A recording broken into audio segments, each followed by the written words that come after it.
A viewer asked for some advice for an upcoming interview that he was going to have with a regional airline. So I asked a very senior captain that I work with what his advice would be, because I wanted to make sure I was doing my due diligence. And this captain said, this is a direct quote, "I'd tell him to get on YouTube because there's plenty on there. So you're in the right place. And my advice is gratitude." There, now I didn't string you along for the whole video to make you find out, so stick with me and I'll tell you why I know gratitude is the best advice that you have not been given yet, and I'll tell you how I think it saved me when I was in an interview that was going south. All right, let's go outside.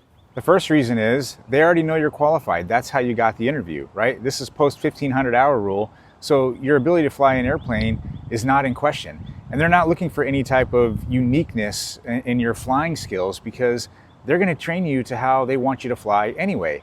But what is in question is your likability. You're sitting in front of that panel in person now because they're trying to get a feel of what it would be like to fly with you on a 5-leg day when nothing's going right.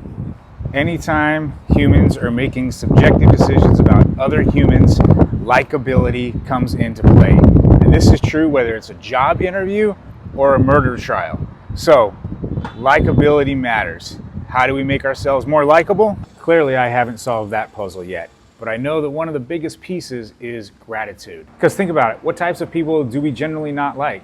Negative people, complainers, arrogant, prideful people, right? People that are not very teachable. And those characteristics cannot exist in a heart that is grateful. How about the new buzzword narcissist, right? We're all on the hunt for narcissists these days. Gratitude wipes out narcissism. Also, I have captain friends who have served on the interview panel, and they've confirmed everything that I've said here. They're also looking for people, new hires, who are going to be easy to teach. And guess what? If somebody is grateful to be there, they're going to be easy to teach.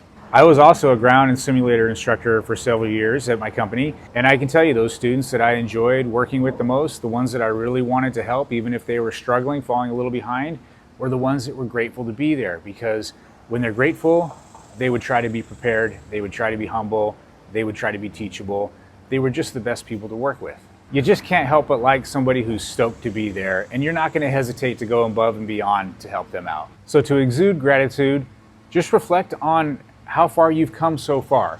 Reflect on going through the grind and how you made it through, that you made it to this point where you're going to be applying to fly for an airline.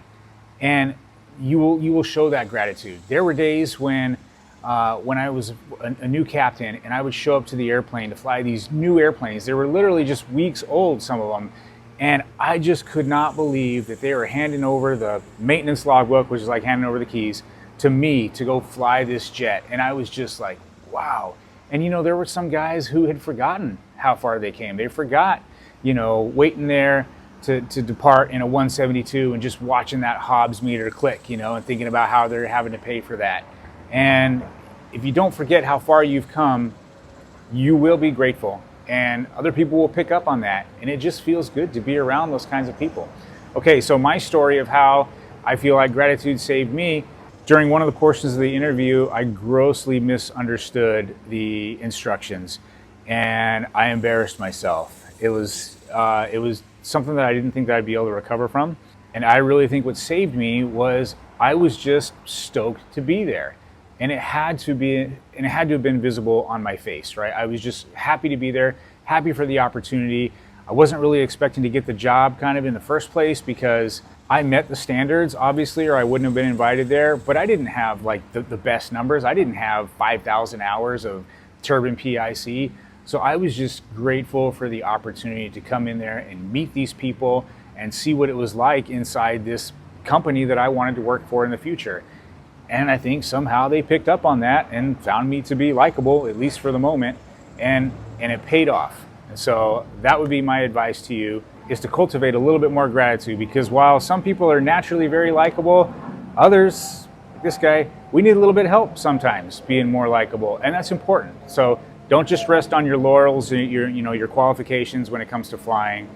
It's going to be about personality when you go through this interview. So yes, I ended up getting the job. Thankfully, I've only had to interview twice in my airline career, and it worked out. So thanks to AB for the great question, so I could make a video here and share it with all of you. And I'd love to know what you think. If you agree, let me know. And especially if you disagree, I'd love to hear what you have to say.